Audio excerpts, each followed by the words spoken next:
boa noite a todos. Boa noite. É com alegria renovada que nós retornamos à Casa Espírita Mãos Unidas, aqui de Cruz Alta, nas comemorações dos seus 33 anos de sua fundação. Então, inicialmente, queremos parabenizar a todos os frequentadores, estudantes e trabalhadores desta Casa Espírita por longos anos já de atividade no bem, divulgando a doutrina espírita, o Evangelho de Jesus, iluminando, portanto, consciências e corações. Então, com essa alegria nossa de estarmos aqui, participando desse mês festivo, e queremos também desejar, uma obra aí, que está prestes a iniciar. Essa casa tenha, portanto, muitos e muitos anos de vida e que possa prestar sempre esse serviço tão importante para a nossa comunidade cruzaltense. O tema de hoje que sugerimos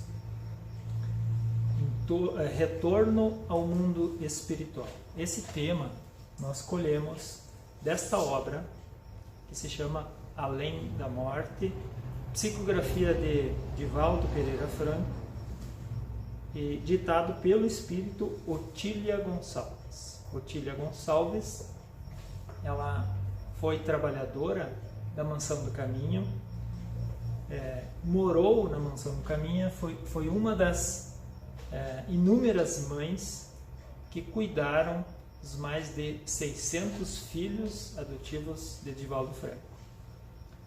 Com isso, ela adquiriu uma grande experiência, mudou-se com sua família, esposo e uma filha, para a Mansão do Caminho, onde ela veio, inclusive, a ser, num período, diretora lá da Mansão do Caminho. Aos 33 anos, ela leu as obras de Allan Kardec e, a partir daí, tornou-se espírita e trabalhadora no movimento espírita. Na sua desencarnação, ela veio, através de Divaldo, através da mediunidade, ditar algumas páginas à sua própria filha como um grito de alerta para a nossa condição evolutiva aqui no plano físico, trazendo explicações e alertas daquilo que ela entendeu não ter sido apropriado, mesmo ela sendo espírita, tendo convivido dentro de uma casa espírita, assistido palestras como nós fazemos, participado de sessões mediúnicas no intercâmbio com os espíritos, ela relata nessa obra que não estava preparada de fato para o momento da sua desencarnação. Por isso, trazemos com essa referência algumas abordagens dos seus relatos e que servem também para todos nós agora, como esse grito de alerta, algumas elucidações que ela nos traz, para que possamos nos preparar melhor para esse momento do nosso retorno à pátria espiritual, que é certo, todos nós viemos com a passagem de ida e de volta, porque ninguém fica aqui, ninguém permanece. Nosso retorno já tem dia e hora marcado, mas é Deus, nosso Pai, que sabe o momento exato, mas é uma certeza. E a nossa preparação deve acontecer durante todos os dias da nossa existência, nos preparando para que possamos fazer esse retorno de uma forma mais tranquila. Então, a própria Otília Gonçalves vai dizer logo no seu prefácio, no primeiro capítulo, que é inadiável e urgente o trabalho de espiritualização. E a mentora espiritual de Divaldo Franco, Joana de Ângeles, também, ela que faz o prefácio do livro, e nos diz que preparar-se para esses imperiosos acontecimentos é tarefa inadiável, que ninguém pode desconsiderar. Trazendo essas primeiras impressões dessa obra, nós já verificamos que nem sempre estamos preparados. Mesmo como espíritas, a gente ainda não se prepara talvez adequadamente para esse momento que é certo. Portanto, é imperioso o trabalho de esclarecimento de almas, vencendo os apegos perigosos que dificultam a marcha ascensional e ensinando a todos os homens que o fenômeno da morte é o mesmo fenômeno da vida. Por isso que substituímos aqui o título, né, da palestra, não como além da morte, mas o retorno ao mundo espiritual, porque não vamos falar de morte. Porque falar de morte ainda existe um certo tabu.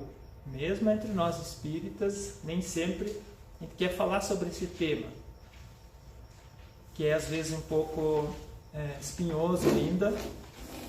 Então, deixamos para depois, mas é imprescindível que o façamos para que possamos compreender, quando chegar a nossa hora, aquele nosso momento. Porque não existe nenhum retorno à pátria espiritual igual ao outro. Cada um de nós terá a sua história para contar no futuro. O Tília Gonçalves vem para trazer alguns esclarecimentos, mas é a história dela. Cada um de nós vai ter a sua, conforme a nossa bagagem espiritual. Então pode ser semelhante, até parecido, mas nunca igual. E aqui ela começa relatando então a sua dificuldade nesse retorno. Quando ela diz que quando nos apegamos às coisas e às criaturas, o apego, portanto, não só aos bens materiais, às coisas, mas a criaturas podem ser pessoas, mas podem ser também animais, enfim, tudo aquilo que a nossa mente, nosso pensamento se fixar, pode trazer uma dificuldade nesse momento da partida, porque estamos aqui só e apenas de passagem. Tudo que é inerente ao plano material aqui ficará. No retorno, nós retornaremos só com aquela bagagem dos valores adquiridos, construídos aqui. Fruto da má educação mental sobre o problema da morte, que deve ser motivo de discussão, estudo e exame com mais frequência na família. Como dissemos já, falar de morte às vezes é um tabu, a gente não fala, né, porque a gente acha que nunca vai acontecer conosco. E aqui esse relato dessa irmã, ela era ainda relativamente jovem, tinha 54 anos apenas, e de súbito ela desencarnou. Isso pode acontecer com qualquer um de nós, e precisamos estar preparados, então, para esse momento. Ela desencarnou, portanto, através de uma angina pectoris. Ela teve uma morte súbita, de repente, e trouxe, então, algumas dificuldades, né? Justamente pelo apego a que ela tinha. E outro relato que ela faz, já de início da sua obra, dizendo que, atormentada entre as ideias da morte apavorante que eu temia e a ansiedade da vida que escapava. Então, quando chegou o momento, ela entrou em desespero. Ela tinha medo da morte. Mesmo como espírita, sabendo da imortalidade da alma, havia já estudado as obras de Allan Kardec. Por orientação de Divaldo Franco, ela leu a série André Luiz, né, que relata, né, o que acontece no mundo espiritual. Ela tinha informações, mas não havia se preparado adequadamente. Descobri-me profundamente ignorante em doutrina espírita, que é abençoado o roteiro no país dos mortos. Então, se nós temos um roteiro seguro, é a doutrina espírita, que traz, sim, esclarecimentos, orientações, tanto como viver a vida aqui, bem como, né, a vida no mundo espiritual. Nós temos condições de compreender mais ou menos bem o que se passará conosco no futuro. Então, temos as referências para uma melhor preparação. Mas nem sempre o fazemos, porque ela mesma vai dizer, falta às vezes meditar sobre os ensinamentos. E esse é um aspecto que ela percebeu. Eu assistia a palestras, eu participava de sessões mediúnicas, mas poucas vezes eu fui para casa meditando sobre os ensinamentos ali colhidos. Então a gente precisa meditar mais, compreender melhor o que essa mensagem está nos dizendo, né, para que possamos de fato viver melhor esses momentos. Apavorada, encontrei-me ligada às vísceras mortas, estando viva. Gritei desesperadamente, em lamentável estado, e caí desmaiada. Então aqui ela relata novamente que esse desespero que ela estava. Por não ter se preparado, pelo medo, o medo significa, de certo modo, falta de fé, falta de confiança em Deus, como dissemos no início. No retorno à pátria espiritual é sempre um momento onde Deus nos chama de retorno à verdadeira morada.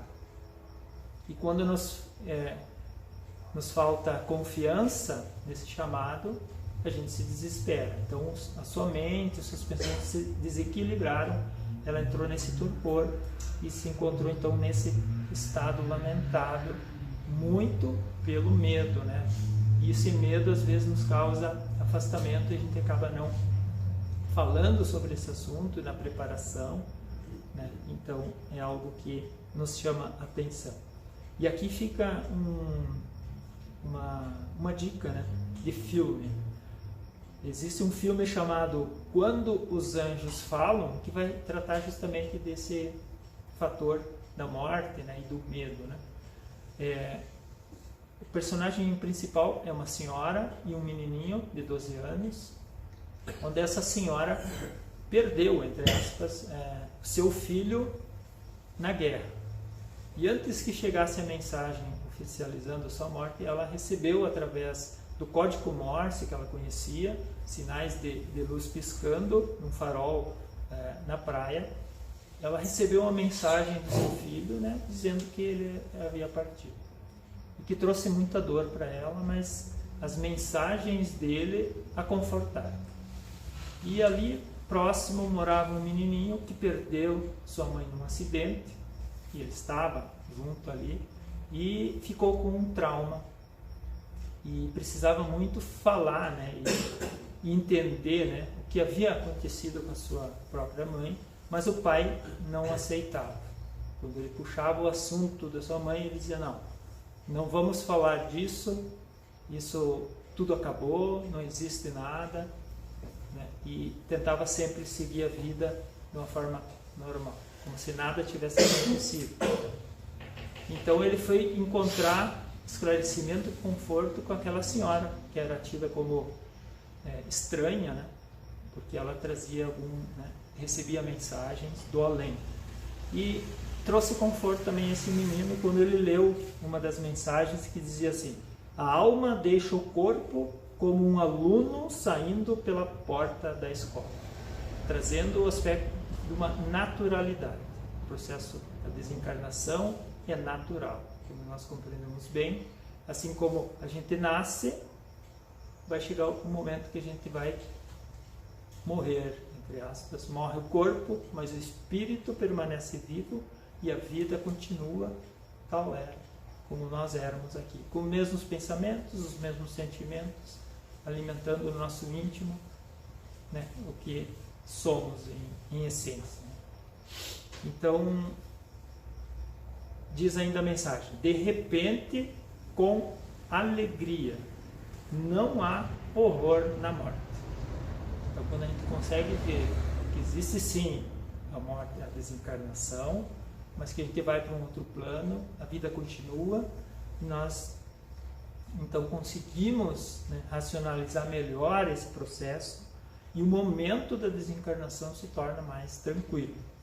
Mas não era o caso dela aqui, como ela relata no livro, porque ela passou momentos tormentosos. sem noção de tempo, né, porque a mente se desequilibrou, ela perdeu a noção do tempo.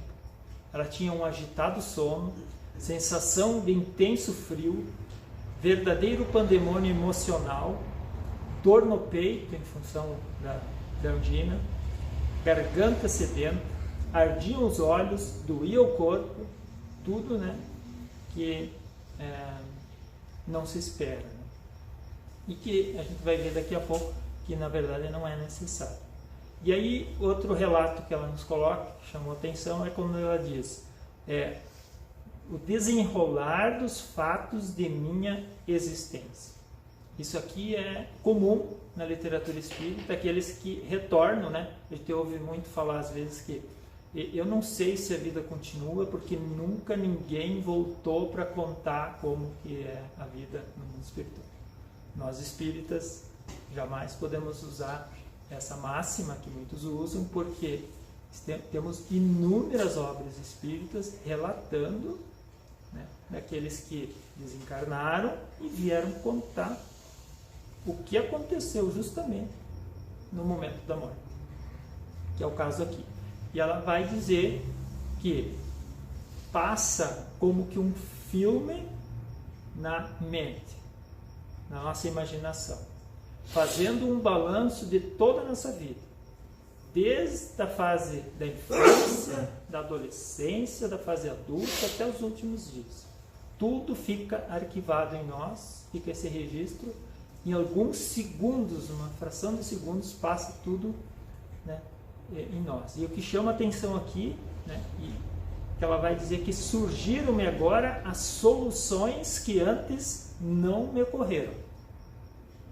Porque então ela vai relatar no livro, olha, erros cometidos, coisas, né, que deveria ter sido feito e que ela não fez. Então tem duas coisas que a gente precisa prestar atenção: aquilo que a gente faz e aquilo que a gente deixa de fazer. Então tudo entra nesse balanço. E mais, como a gente tem o código divino em nós, está no livro dos Espíritos, onde está escrito a lei de Deus, na consciência. Então, nesse momento, é feito o parâmetro, tudo aquilo que ela havia feito. Agora, do lado, ela vai dizer assim, do lado estava a solução daquilo, né? Trazendo então uma referência perfeita, né, dos erros e dos acertos.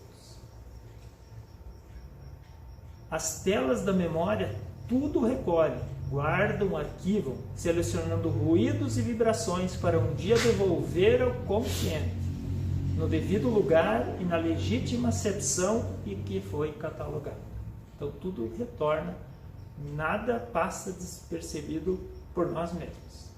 Nossa mente, nossa memória registra todos os acontecimentos, até mesmo os nossos pensamentos ficam ali arquivados. E aí que nos chamou a atenção também que, como espírita, lhe faltou algo que é imprescindível e que nós precisamos estar sempre atentos, né? Que é uma das principais, né, um dos principais ensinamentos da doutrina, que é a oração, né, a prece. E ela passou por todo esse período, ficou 14 dias presa às vísceras, presa ao túmulo, porque lhe faltou algo de atendimento e que ela só foi receber depois, mas por falta de preparação, como nós vamos ver aqui. E recordei, emocionada, a inadiável necessidade de orar. Sim, a prece ser-me-ia a única fórmula medicamentosa capaz de restituir-me a paz e a serenidade. Pela primeira vez, experimentei tranquilidade junto aos despojos carnais no fundo da sepultura. Então, 14 dias, todo aquele tormento, e ela lembrou-se da oração.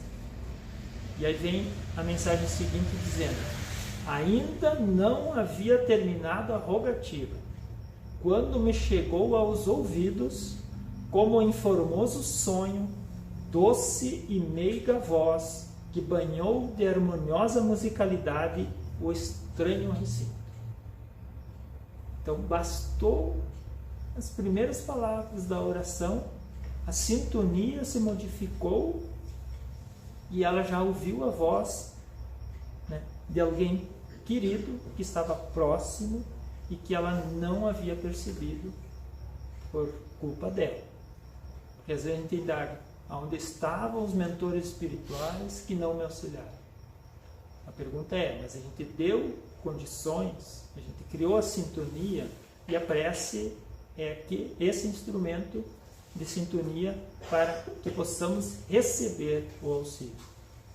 E ela ouviu essa voz, era a irmã dela. Sou a tua irmã, que vem das claridades da morte para o teu coração.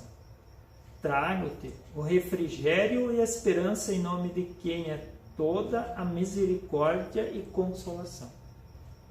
E aí, essa frase final também nos chama atenção, a gente precisa ter consciência disso.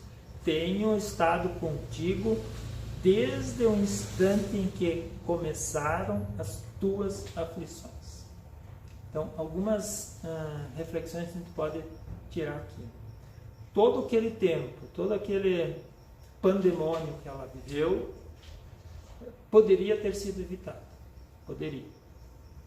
Mas foi por falta de preparação. E aquele quadro se estendeu até que ela entrou em prece e recebeu o auxílio.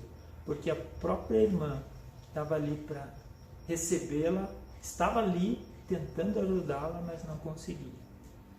E assim que ela orou, ela recebeu, ouviu a voz e foi acolhida. E foi retirada daquele ambiente e foi levada a uma região abrasiva, à beira do mar, onde ela pôde então refazer as forças, as energias, né? Esses ambientes da natureza, aqui da Terra, eles favorecem muito para repor essas energias. Aspirei o ar puro da noite, tomada de emoção crescente. Absorvia essas dádivas sublimes da natureza. Reclinadas em tufo de capim, recebíamos a brisa agradável da alva. Suave torpor envolveu-me lentamente, fazendo-me adormecer. Então, ela adormeceu ali mesmo, né, na companhia agora da sua irmã, que estava ali acolhendo, para que ela pudesse ser encaminhada para uma colônia espiritual. Após aquele repouso, seria transportada a uma colônia assistencial, próxima à crosta planetária, para tratamento e recuperação de energias, ingressando assim na realidade do mundo espiritual. Só agora que ela estava, de fato, retornando ao mundo espiritual para ser tratada. Esse aqui é um outro aspecto bastante comum. Quase todos nós, ao retornar à pátria espiritual, precisaremos de atendimento, de ajuda. Nós não somos ainda espíritos de luz. Ao desencarnar, vamos para uma esfera mais elevada, né? Mas sim, precisaremos de amparo, de ajuda, mas não precisamos passar por aqueles tormentos, porque Deus oferece sempre alguém de confiança ao nosso lado. Quando fizemos essa explanação lá em Salto do Jacuí, após a palestra, o Amarante lá estava encerrando e uma pessoa lá, uma senhora, levantou o braço e pediu para fazer um relato. Posso fazer um relato? E aí o dirigente lá na Casa Espírita, né, consentiu, e ela relatou então o que ela viveu com a mãe dela, ao dizer que certa vez a mãe dela adoeceu, deu um problema de saúde, e visualizou, ela como médium, visualizou 3 entidades ao lado da sua mãe. Um mentor espiritual, um espírito familiar, que era a avó dela, ou seja, a mãe da mãe dela, e uma enfermeira. Então ela sentiu que era o momento de retorno da sua própria mãe. E ela ficou entrou meio que em desespero e disse não. E fez tudo, né? Levou para o hospital, chamou médicos para salvar a mãe dela. E aí tudo bem, ela se recuperou, mas tempos depois, alguns meses depois, novamente ela ficou enferma e viu as mesmas 3 entidades, né, acolhendo-a. E aí ela percebeu, né, novamente, pensou um pouco e aí o mentor falou assim: dessa vez você vai permitir, né?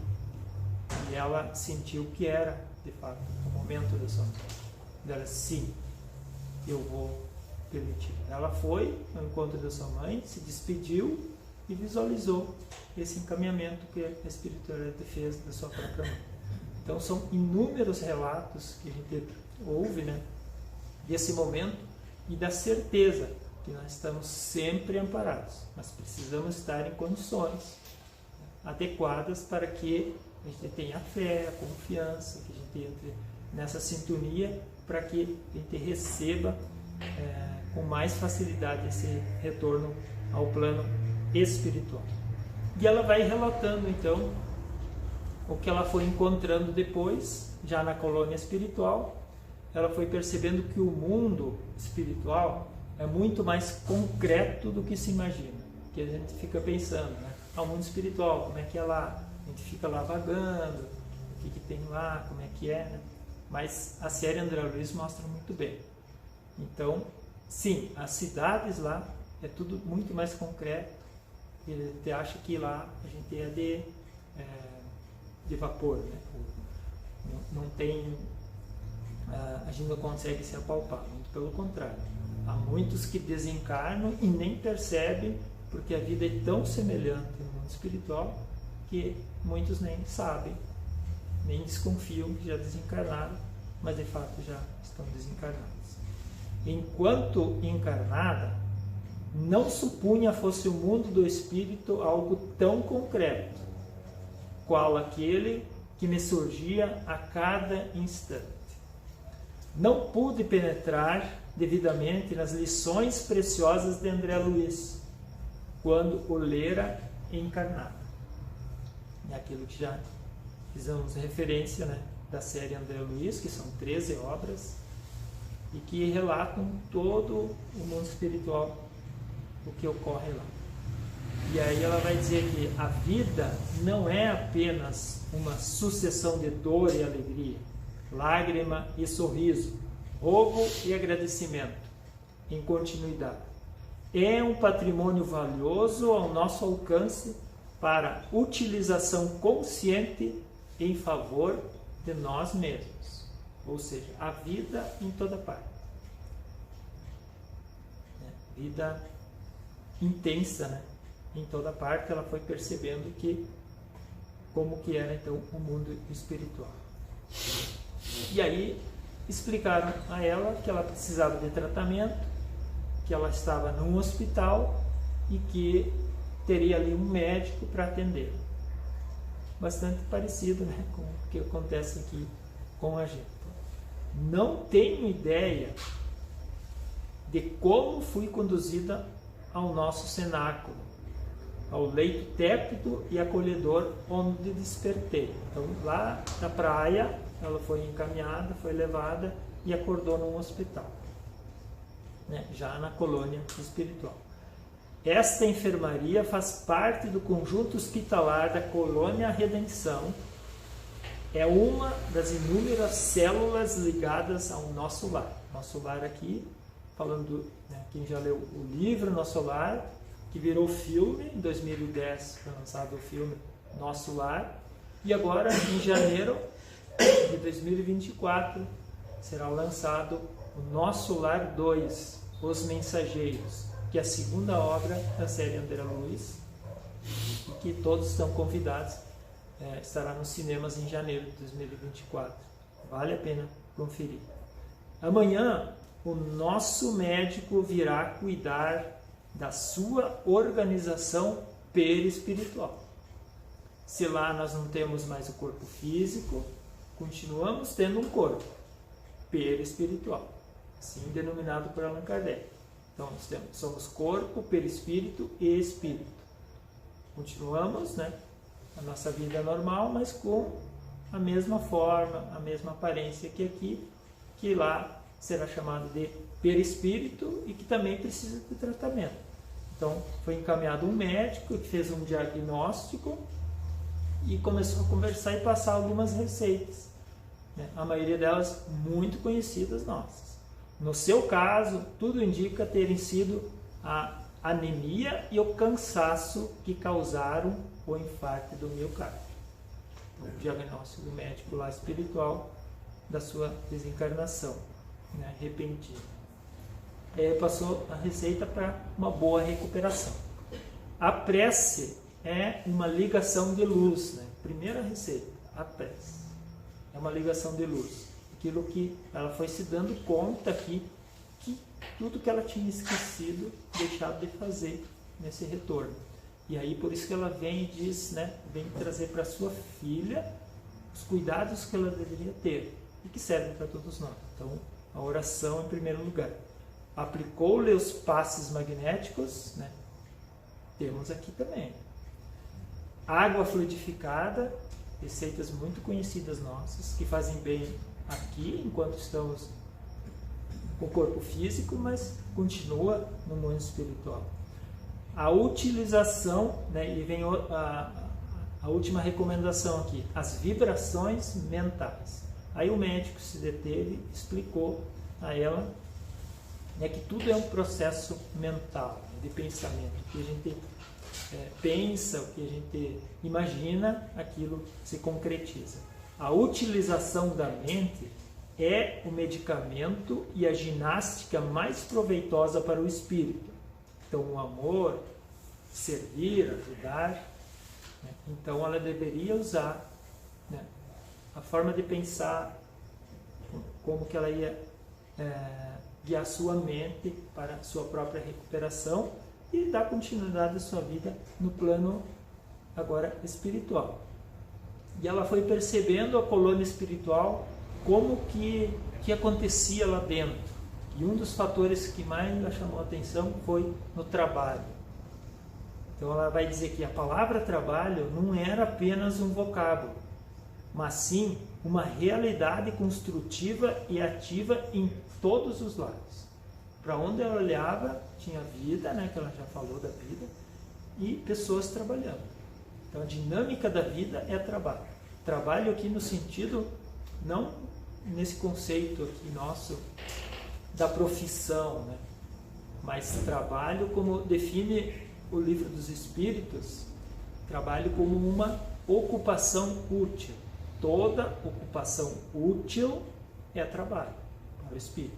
Pode ser uma leitura, pode ser, né, uma criação mental. Você está criando coisas boas, isso já se traduz em trabalho. Se é útil, é trabalho. É o poderoso elixir de longa vida que fortifica todas as esperanças e esponja que apaga todas as preocupações. A alma que labora não é colhida pelas malhas das tentações, da dúvida e do medo. Mais uma dica aqui que ela fez, olha, a dúvida, o medo, quando a gente trabalha no bem, tudo isso se dissipa, porque daí vem a confiança, vem a fé, a gente, né, usa a nossa vida com coisas úteis, né, produtivas, né, para nós, para o nosso próximo, para o semelhante, para a sociedade como um todo, incluindo o nosso trabalho profissional, mas não só. Tudo que a gente faz de uma forma boa e produtiva se torna, então, benéfico para nós. Estamos nos preparando para esse momento da desencarnação, que são os valores que nós, de fato, vamos levar. As coisas materiais, tudo fica, mas nós vamos levar os valores que sejam as virtudes, tudo aquilo que a gente cultiva no nosso íntimo, com amor, nós levamos. E aí, já quase finalizando aqui, ela vai fazer, em determinado momento do seu livro, digamos assim, um certo resumo daquilo, né, que ela queria deixar como alerta. E ela resumiu em 3 palavras as coisas mais importantes que não podemos perder de vista: tempo, trabalho e oração. E ela vai explicar um pouco melhor. Com o tempo, temos a oportunidade. Então, ela vai nos dizer, dentro desse trabalho útil, não perder as oportunidades. As oportunidades surgem, mas nós precisamos aproveitá-las. E ela se deu conta que nem sempre fez isso. Com o trabalho, conseguimos aproveitamento da oportunidade. Daquilo que falamos. A ocupação útil, em ser, né, útil para alguém ou para nós mesmos, sempre dentro dessa máxima. Com a oração, santificamos a ocasião e a ação. Então, segundo Otília Gonçalves, essa é a receita para todos nós aqui, aproveitando melhor o tempo, né, através do trabalho, mas sempre com oração, com confiança, para que possamos construir melhor a nossa trajetória da nossa própria vida. E aí, ela, mais para o final do livro, ela vai começar a fazer alguns questionamentos que nos ajudam bastante para meditarmos também. Ela vai questionar em dado momento assim: e a felicidade? A felicidade existe? A felicidade não é uma consequência do que se tem ou se deixa de ter. É uma construção íntima que depende da nossa atitude de encarar o que temos ou o que deixamos de ter. Sim, a felicidade existe. Ela vai dizer: hoje, após a claridade da sepultura, posso afirmar que a felicidade existe e encontra-se ao alcance de quantos a queiram fruir. Sucede somente que, enquanto a buscamos fora de nós, não a encontramos, porque a felicidade está dentro de nós, onde raramente a buscamos. Então, essa reflexão final dessa felicidade que todos, né, está ao alcance de todos, desde que seja construída, né, através dos valores vivenciados aqui na nossa vida, para que tenhamos uma vida melhor, né, nos preparando sempre para esse retorno. Porque a vida aqui na Terra representa bem isso. São as oportunidades que temos para nos melhorarmos. Se aproveitarmos todos os instantes, todos os momentos, sairemos daqui melhores, chegando lá, dando continuidade e colhendo, né, nessa retrospectiva que faremos certamente, nesse balanço, que a balança pese sempre para o lado das boas oportunidades que aproveitamos para construir a nossa própria vida, a nossa própria história. Então, trazendo assim sempre grandes benefícios e tendo a certeza, né, daquilo que o Evangelho já nos trouxe, que Jesus nos ensinou e que está lá em João, no capítulo 14, né? Tudo isso que falamos, não, na verdade, não é novidade, né, para nenhum de nós, para nenhum cristão, muito menos para nós espíritas. Então, termos isso com bastante convicção. E João vai dizer lá no versículo 1, não se turbe o vosso coração, crede em Deus, crede também em mim. Palavras de Jesus. Na casa de meu Pai há muitas moradas, se não fosse assim, eu lhes teria dito, vou preparar esse lugar. Então, essa é a nossa certeza. Há um familiar querido, né, estendendo a mão para nos receber, e há um lugar preparado por Jesus, né, nessas palavras, numa colônia espiritual onde seremos, então, tratados inicialmente, e depois a vida continua estudando e trabalhando para o nosso aperfeiçoamento. E se eu for e lhes preparar lugar, voltarei e os levarei para mim, para que estejam onde eu estiver. Então, palavras de Jesus, com toda a confiança, né, que podemos ter, porque Jesus é o nosso guia modelo e certamente estará ao nosso lado. Desejamos mais uma vez, né, trabalhos aqui, né, profícuos aqui na Casa Espírita Mãos Unidas, e parabenizando mesmo mais uma vez pelo esse mês de outubro todo de festividades. Muito obrigado, boa noite.